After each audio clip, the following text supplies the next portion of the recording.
Hari ulang tahun pintar keempat, perkuat budaya belajar berbasis digital melalui webcast yang membahas strategi pengembangan sumber daya manusia unggul dengan mengangkat pengalaman dari Beijing, China. Balai Diklat Keagamaan Palembang jalin kemitraan dengan Basnas Kota Palembang, upaya meningkatkan kesejahteraan umat melalui pengelolaan zakat yang optimal. Integritas kunci dalam menghadirkan pelayanan publik yang profesional dan terpercaya. Semangat tersebut diteguhkan melalui apel pagi yang mengajak seluruh pegawai perkuat komitmen menuju zona integritas.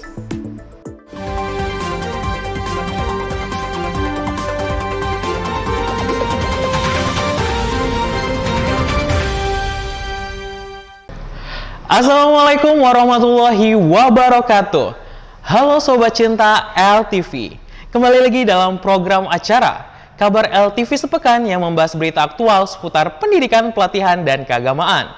Bersama saya Muhammad Azwin, inilah Kabar LTV Sepekan selengkapnya.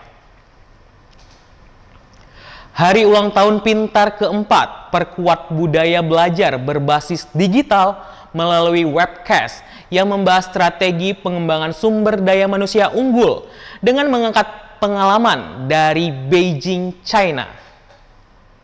Dalam rangka memperingati hari jadi platform pembelajaran digital pintar yang keempat, Pusat Pengembangan Kompetensi SDM Pendidikan dan Keagamaan menyelenggarakan kegiatan webcast bertajuk Belajar dari Beijing, Strategi Membangun SDM Unggul pada Senin 13 Juli 2026.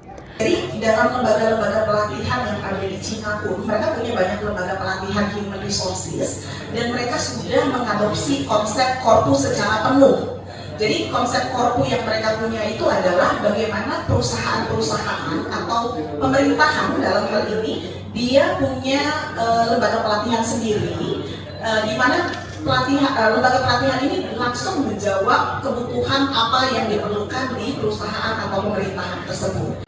Dalam pemaparannya, narasumber menjelaskan bahwa pengembangan SDM unggul merupakan komitmen terhadap pembelajaran berkelanjutan, penguatan kompetensi, kemampuan beradaptasi dengan perubahan, serta pengembangan karakter sebagai fondasi dalam menghadapi tantangan global.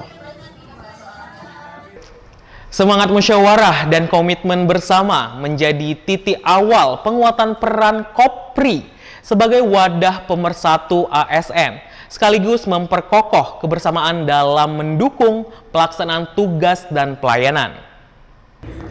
Rapat perdana Kopri Balai Diklat Keagamaan Palembang dipimpin oleh Kepala BDK Palembang Haji Mukmin dengan didampingi Kasubag Tata Usaha Haji Iwan Sugianto serta Koordinator Widya Suara Dr. Muhammad Soif. Dalam rapat dibahas strategi pendanaan organisasi melalui 4 pilar utama, iuran rutin, bantuan pemerintah, sumbangan, dan usaha sah. Pilar-pilar ini menjadi fondasi untuk menjadikan Kopri lebih aktif, mandiri, dan bermanfaat bagi anggotanya. Sudah kita sampai, itu sifatnya yang wajib ya. Tetapi kalau ada yang berkeinginan secara pribadi tanpa dikoordinir oleh Ibu Tika dan tim Humas, itu monggo silakan.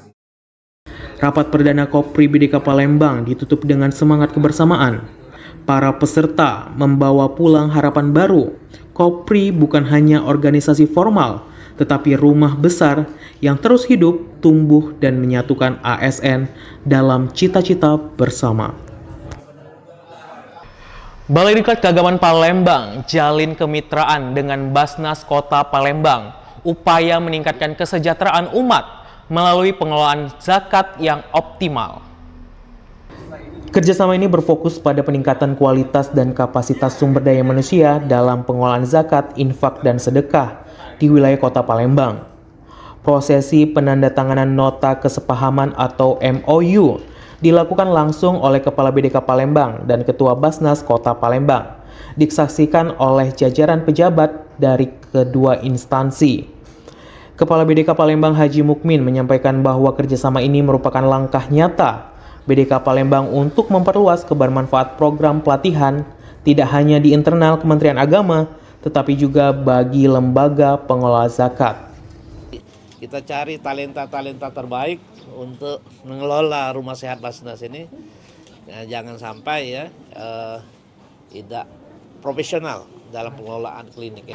8 mahasiswa Fakultas Syariah dan Hukum UIN Raden Fatah Palembang resmi menyelesaikan program magang di Balai Diklat Keagamaan Palembang sebagai bekal meningkatkan kompetensi dan kesiapan memasuki dunia kerja. Sebanyak 8 mahasiswa dari Fakultas Syariah dan Hukum UIN Raden Fatah Palembang resmi menyelesaikan program magang di Balai Diklat Keagamaan Palembang. Kegiatan penutupan magang berlangsung sebagai bentuk apresiasi atas kontribusi mahasiswa selama menjalani praktik kerja di lingkungan BDK Palembang. Kegiatan tersebut dihadiri oleh Kepala BDK Palembang Haji Mukmin serta dosen pembimbing lapangan Ari Azhari yang mendampingi sekaligus menjemput para mahasiswa setelah menyelesaikan masa magang. Integritas kunci dalam menghadirkan pelayanan publik yang profesional dan terpercaya. Semangat tersebut diteguhkan melalui apel pagi yang mengajak seluruh pegawai perkuat komitmen menuju zona integritas. Kegiatan apel pagi di lingkungan Balai Diklat Keagamaan Palembang dihadiri oleh Kepala BDK Palembang Haji Mukmin bertindak sebagai pembina apel, menyampaikan arahan yang berfokus pada penguatan komitmen bersama dalam membangun zona integritas. Dalam amanatnya, Mukmin menegaskan bahwa pembangunan zona integritas merupakan tanggung jawab seluruh unsur organisasi. Oleh karena itu, diperlukan kerjasama, kepedulian, dan semangat saling mengingatkan agar setiap individu mampu menjaga integritas dalam menjalankan tugas dan fungsinya. Menjaga kesehatan dan mempererat sinergi antar sesama pegawai merupakan upaya membangun pelayanan publik yang profesional yang diwujudkan melalui kegiatan senam pagi bersama. Balai Diklat Keagamaan Palembang melaksanakan kegiatan senam pagi bersama di halaman kantor sebagai bagian dari upaya menjaga kebugaran jasmani serta mempererat kebersamaan antar pegawai. Senam pagi menjadi salah satu kegiatan rutin yang dilaksanakan BDK Palembang untuk memberdayakan pola hidup sehat di lingkungan kerja. Selain bermanfaat bagi kesehatan fisik, kegiatan ini juga menjadi sarana memperkuat komunikasi, kekompakan, dan sinergi antar seluruh pegawai sehingga dapat mendukung terciptanya lingkungan kerja yang harmonis dan produktif. Demikian kabar LTV Sepekan. Saksikan terus informasi aktual di kabar LTV Sepekan lainnya. Jangan lupa share, like, dan subscribe YouTube LTV Balitbang. Saya Muhammad Azwin beserta kru yang bertugas mengucapkan terima kasih. Sampai jumpa. Wassalamualaikum warahmatullahi wabarakatuh.